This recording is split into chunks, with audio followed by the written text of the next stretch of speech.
Tungabhadra dam stop lock gate బిగింపులో సాంకేతిక లోపం తలెత్తింది. వెడల్పు 2 అంగుళాలు ఎక్కువ కావడంతో సమస్య ఏర్పడింది. తుంగభద్ర జలాశయంలో కొట్టుకుపోయిన 19వ నెంబర్ క్రస్ట్ గేటు స్థానంలో స్టాప్ లాక్ బిగించే ప్రక్రియ నిన్న పగడ్బందీగా మొదలైంది. స్టాప్ లాక్ తొలి బ్లాక్ ను ఇక భారీ వాహనంపై ఆనకట్ట వద్దకు తరలించారు. క్రస్ట్ గేట్ల నిపుణుడు కన్నయ్య నాయుడు 5 ఇంజనీర్ల పర్యవేక్షణలో తమిళనాడుకు చెందిన కార్మికులు బ్లాక్ ను కిందికి దించారు. గేటు అమరిక కోసం కౌంటర్ వెయిట్ కింద భాగంలో గంట పాటు వెల్డింగ్ చేశారు. 1635 అడుగుల వద్ద స్టాప్ లాక్ ను గైడ్ యాంగిల్లోకి దించాల్సి ఉంది. ఇక 60 అడుగుల వెడల్పు 4 అడుగుల ఎత్తు 13 టన్నుల బరువైన భారీ ఇనుప నిర్మాణంతో గేట్ ను తయారు చేశారు. అయితే కొలతల్లో కాస్త తేడా రావడంతో 2 అంగుళాల మేర గేట్ ను కటింగ్ చేయాలి అని అధికారులు భావిస్తున్నారు.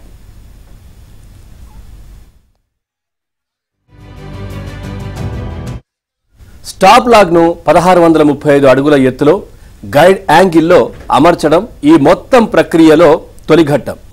స్టాప్ లాగ్ ను అటు ఇటు అంగుళం చొప్పున తగ్గించిన అనంతరం గైడ్ యాంగిల్లో కూర్చోబెడతారు.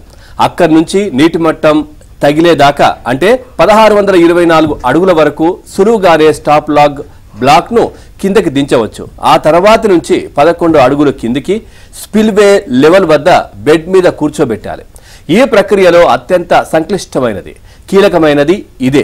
స్పిల్వే నుంచి శరవేగంగా దూసుకొస్తున్న నీటి ప్రవాహాన్ని ఆపుతూ స్టాప్ లాగ్ బ్లాక్ ను లోపలికి దించాలి. ఈ 11 అడుగుల ప్రయాణం నీళ్లలోనూ సాగుతుంది.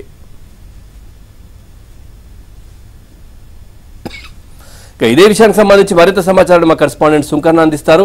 సుంకన్న, పవన్, తుంగభద్ర 19వ గేటు స్థానంలో తాత్కాలిక స్టాప్ లాక్ గేట్ అమరిక పనులు 3 రోజుల నుంచి జరుగుతున్నాయి. అయితే నిన్న ఫస్ట్ దశలో జిందాల్ నుంచి తీసుకొచ్చినటువంటి స్టాప్ లాక్ గేటును కూడా అమర్చే ప్రయత్నం చేశారు. అయితే నీటి వృద్ధి ఎక్కువగా ఉండడం, అది కొంత కొలతల్లో వ్యత్యాసం ఉండడం వల్ల సాధ్యం కాలేదు.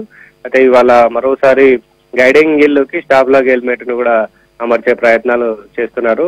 ఈ ప్రక్రియ అంతా కూడా చాలా కీలకమైనది. ఎందుకంటే వరద ఉద్ధృతిలో గేటు అమరిక అనేది చాలా ఇబ్బందికరమైన పరిస్థితి. అయినప్పటికీ కూడా గేట్ల అమరికలో నిపుణులైనటువంటి కన్నయ్య నాయుడు ఆధ్వర్యంలో ఇంజనీర్లంతా కూడా ఈ గేట్ అమరికను కూడా చేసుకొని నిన్న తీసుకొచ్చినటువంటి జిందాల్ నుండి చేసేటువంటి గేట్ కు కూడా కొంత వెడల్పు ఎక్కువగా ఉండడంతో ఇటు అంగుళం అటు అంగుళం తగ్గించి మళ్ళీ ఆ గేట్ ను అమర్చేటువంటి ప్రయత్నం చేశారు. 1624 అడుగుల తర్వాత ఉన్నటువంటి ఒక 10 అడుగుల పాటు 11 అడుగుల పాటు ఉంటుంది. అదే మెయిన్ కీలకమైనది. సో దాంట్లోనే ఈసారి ఎలాగైనా సరే సెట్ అయ్యేలాగా పక్కా ప్రణాళికతో డిజైన్ చేసి దాన్ని అంతా కూడా ఒక గేట్ ను కూడా రూపొందించి ఖచ్చితంగా ఈ రోజు సక్సెస్ అయ్యేలాగా ఇంజనీర్లు ప్లాన్ చేశారు. మధ్యాహ్నం తర్వాత ఈ ప్రక్రియ అంతా కూడా జరుగుతుందని కూడా ఇంజనీర్ల ద్వారా మనకు తెలుస్తుంది. అంటే ఇది ఒక వరద ఉద్ధృతిలో గేట్ అమరిక. Thank you Sunkanna, thanks for the updates.